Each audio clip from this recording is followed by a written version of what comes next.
मुख्तार अंसारी के नाम पर छिड़ी पूर्वांचल में नई सियासी जंग। पूर्वांचल में क्या बदल जाएंगे समीकरण, ब्रजेश सिंह क्यों तक। अंसारी परिवार ने संभाली कमान, एक बयान से मचा घमासान। पूर्वांचल का वोट बैंक किस ओर जाएगा, यूपी में छिड़ी बड़ी लड़ाई। जब तक वो जी रहा था तब तक बिल में थे सब। आई लौकत जो शंकराचार्य बन के कहीं रहूँ का।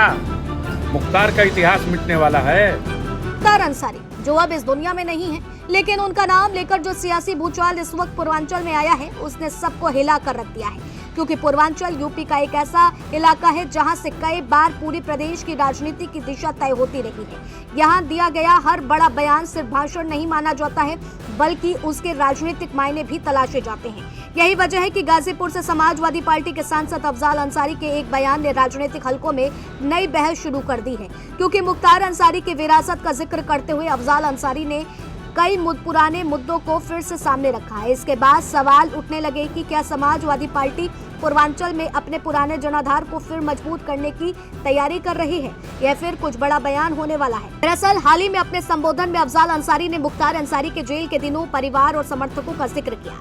उन्होंने कहा कि जनता आज भी मुख्तार को नहीं भूली है और उनके समर्थक अब भी उनके साथ खड़े हैं। साथ ही उन्होंने अब्बास अंसारी को लेकर के भी अपनी बात रखी है और उनके भविष्य पर भरोसा जताया है। इसके साथ ही ब्रजेश सिंह पर तंज कसते हुए कहा है कि जब तक मुख्तार था सब बिल में घुसे थे, उसके जाते ही शंकराचार्य बन के घूम रहे हैं। इस बयान के बाद हलचल तेज हो गई है। जानकारों का मानना है कि ऐसे बयान सिर्फ समर्थकों तक संदेश पहुंचाने के लिए नहीं होते, बल्कि संगठन के भीतर भी एक राजनीतिक संदेश देने का काम करते हैं। हालांकि इन बयानों का चुनावी असर कितना होगा, इसका जवाब अभी भविष्य के पास है। वहीं अगर पूर्वांचल की राजनीति को समझना है तो उसके सामाजिक और जातीय समीकरणों को समझना भी जरूरी है, क्योंकि गाजीपुर, मऊ, जौनपुर, बलिया, आजमगढ़ और आसपास के जिलों में यादव, पुलिस, राजभर, निषाद, कुर्मी, राजपूत, ब्राह्मण और दलित समुदाय चुनावी तस्वीर तय करने में अहम भूमिका निभाते हैं।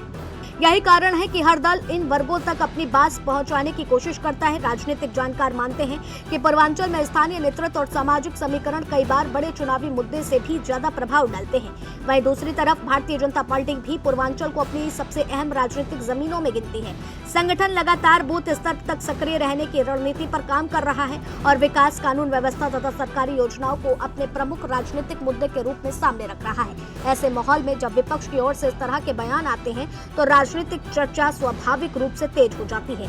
इसी कारण राजनीतिक हलकों में आने वाले महीनों की काफी अहम माना जा रहा है। अब सवाल सिर्फ एक बयान का नहीं है, बल्कि उस संदेश का है जो चुनाव से पहले जनता तक पहुंचने की कोशिश की जा रही है। क्या यह सिर्फ राजनीतिक प्रतिक्रिया है या फिर 2027 की बड़ी रणनीति की शुरुआती झलक? इसका जवाब आने वाले समय में मिलेगा, लेकिन इतना तय है कि पूर्वांचल की राजनीति एक बार फिर पूरे उत्तर प्रदेश के राजनीतिक विमर्श का केंद्र बन चुकी है। आने वाले दिनों में कौन अपने सामाजिक आधार को मजबूत करता है, किसकी रणनीति ज्यादा असर छोड़ती है और कौन जनता के बीच अपनी पकड़ मजबूत बना पाता है, ये आगे की चुनावी तस्वीर तय करेगा।